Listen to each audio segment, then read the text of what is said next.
Hello learners, in today's video we picked up a very core GS topic which is related to your GS3 in your economic part, which is your investment ecosystem in India. We'll try to understand this particular concept and also in recently whatever mentioning has happened in newspaper or editorials, basically the current affairs part related to this concept, or we'll try to sum it up in this particular video. So what is exactly your investment ecosystem? Means if any country to run or if any country to circulate money or for any country to basically have its ecosystem, economic ecosystem to run in a very good way, there should be investments in the first place. See, in the economic concept, we do not consider capital in a literal capital is equals to money. No. In a macroeconomic concept, your investment means itself your capital.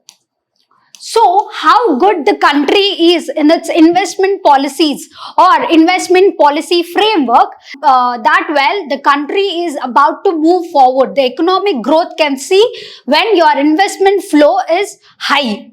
So, basically these investments comes in your two way. One, it can come from your home itself, your land, which is your domestic, and also it can be from the foreign countries. So basically, we have opened our economy in 1991 on itself.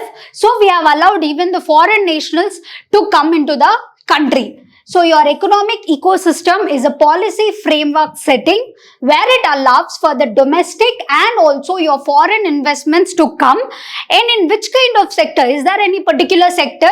No. It can be in your infrastructure, like your roads and all, your highways and all, or into your technology like semiconductor technology and all such, even your healthcare and also your renewable energy and etc. There can be in different sectors also. These are the key sectors where these investments are poured into. So what are the key features of our investment ecosystem? Like how are we impressing the world so that they can come and invest in our country? So we have the ease of doing business concept and we have reformed it so well that according to your World Bank ease of doing business 2020 report, we are standing 63rd in place, wherein in 2014 we were in 142 place. Basically, what does ease of doing business means? When you formulate the policies in such a way where the companies are very comfortable in growing their growing their businesses and they're ready to invest. They can take the risk of investments in the country when that particular country's ease of doing is good. So we are done good, and this is our key feature because this report, World Bank's ease of doing business report, has said we are standing in the 63rd place. What we have done for the foreign direct investment inflows. So as of in 2023, we are having $70 billion of foreign investments in the country because we have liberated this slabs and all, which is a core concept again. So we kind of did reforms every financial year. We have reported the whatever the backlashes that we have faced because of ease of doing business or any such things. We have dedicated reports, we have analyzed it, and we are trying to reform it. So this kind of analytical processes has helped our country to increase our foreign direct investments inflows. And also your states like Karnataka, Maharashtra and Gujarat, they are very supportive for this kind of investments. Even the states are also actively making policies so that the foreign investments can come into that particular state and do their business. And especially these are into your renewable energy sector and also your e-commerce sector. This is the key where your inflows are coming, and also your IT sector. What startup ecosystem? What are we doing in our startup ecosystem or in our startups, for our startups? As of 2024, we are having more than 100 unicorns. and we are standing third largest startup ecosystem in the country because we have ease of doing policies, and we have made such kind of regulatory frameworks, and also government initiatives. Government has took some extra effort and started Startup India kind of concepts and funds for startups. This kind of initiatives has boosted the startup ecosystem. The young entrepreneurs are feeling very motivated because of such kind of initiatives, and as of 2024 we are having more than 100 unicorns in the country. And yeah, Make in India, we are promoting Make in India because, and this has enhanced this Make in India concept. Basically, we are focusing more on the manufacturing and your infrastructure, wherein this is influencing your defense, your textiles and your semiconductor industries. Your PLI scheme, our production linked incentive scheme, which are focusing on the 4 sectors, because we have to we are concentrating in Make in India concepts. So we are giving production linked incentive scheme. In the name itself, we are saying that we wanted to support the production or the manufacturing sectors. So there are 14 key sectors. So this kind of initiatives are also helping India's ecosystem, especially the business ecosystem, to rise. So just in the before slide we have discussed. So try to answer this question, like which is the following not of one of the 14 sectors. Try to study about these 14 sectors and answer the question. Now, so yeah, we have seen ease of doing business. We have done some kind of FDI reforms, and we have studied what exactly how we can increase our FDI policies or FDI inflows. All such things we did. Now, what is happening in current affairs? What is exactly we are doing right now so that our ecosystem or investment ecosystem will rise? So more focus is given on your semiconductor investments, when we are partnered with Micron Technology, so that we can invest in semiconductor investments, and it has grown to your $2.75 billion, which is announced in your Gujarat. And this is your domestic semiconductor industry. And the more focus is on the green initiatives as well. In our COP29, in the recent COP29 which is held in Baku, we have aimed to achieve 500 gigawatts of non-fossil fuel capacity by 2030. So what will happen when such kind of statements come out? More and more companies will come forward to invest in your renewable energy sectors, because it is related to your green investments. So if a businessman perspective, if you see, he will see like, okay, this particular country is going to focus on this thing, let us say green investments or green infrastructure. So they are ready to do any sort of policies, or they are ready to support us if we go with an idea or a concept. So this kind of understanding, when there is there, so automatically there will be a rise. So when in COP29, when we said that we are aiming for such kind of things, so there will be foreign investments and your domestic investments flowing into the country in the particular sector, which is the green investments.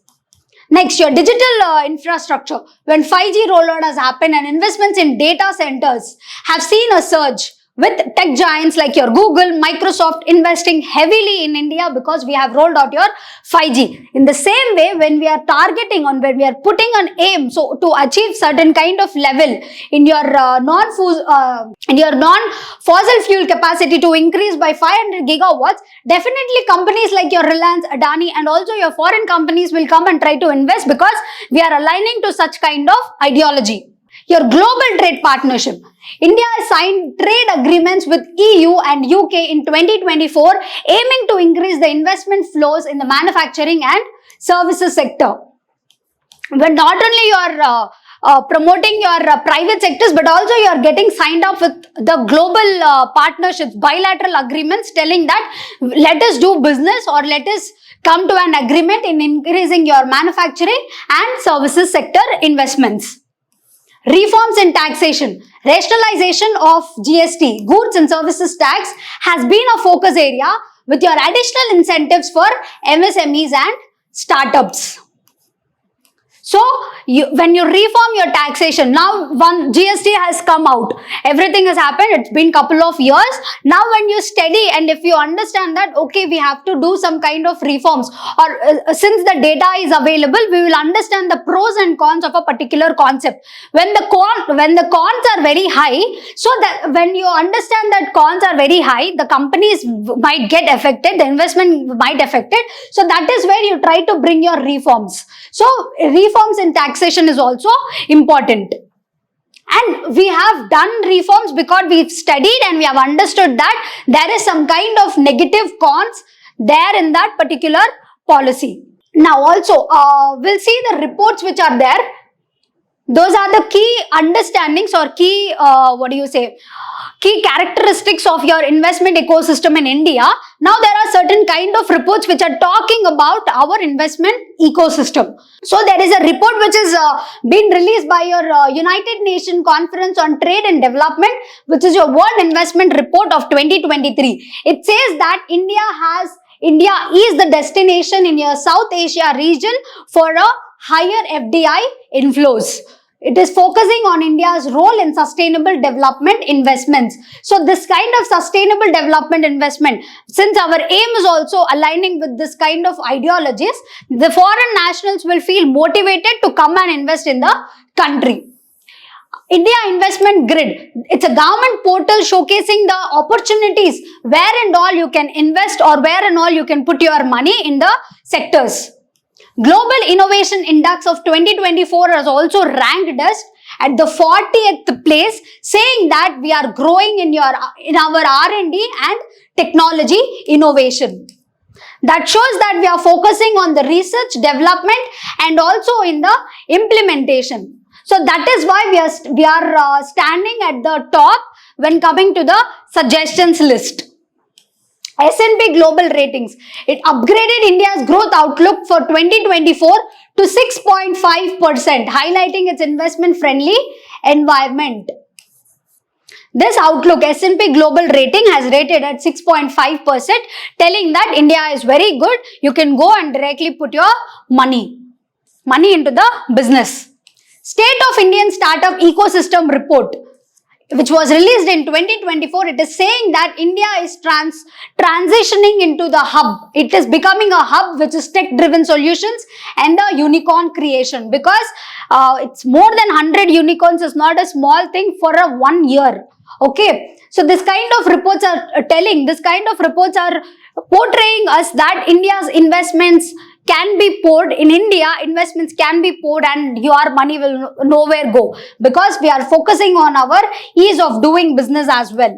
So what are the key challenges? Though the number of reports are telling that we are doing good, though we are focusing our policies and inclining our policies in that way, there are certain kind of challenges like your regulatory bottleneck.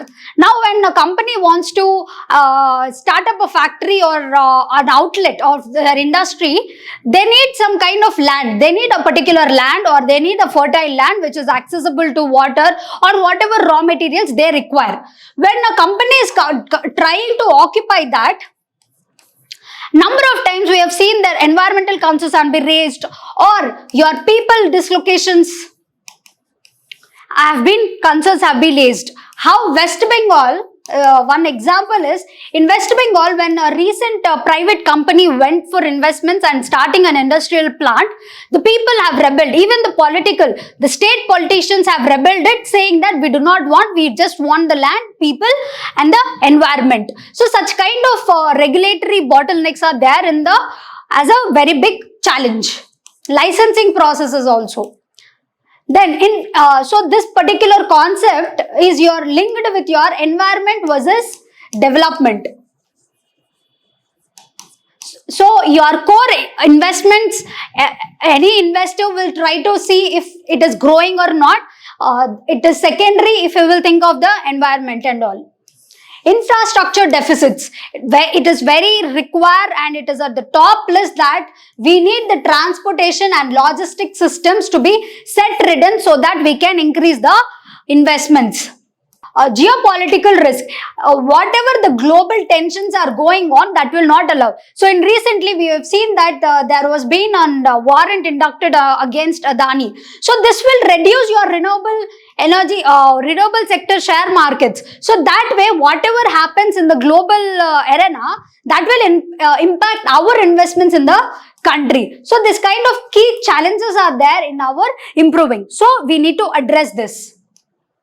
So what is the way forward? We need to strengthen our institutional frameworks, and we have to have a dedicated dispute resolution mechanism. We need to be more engaged in public-private partnerships so that government can take care of the welfare activities. Focusing on sustainability and green technologies so that we can attract more conscious driven investors in the country. So India's investment ecosystem is evolving very rapidly because we are focusing on the economic reforms. We are driven by the policy support and the global integration. So to sustain this, we need to improve the more of ease of doing business as well. So in this video, we've spoken about what exactly is investment ecosystem in India, what are the key challenges, and how else we can attract the investors into the country, both domestic and your foreign. Thank you.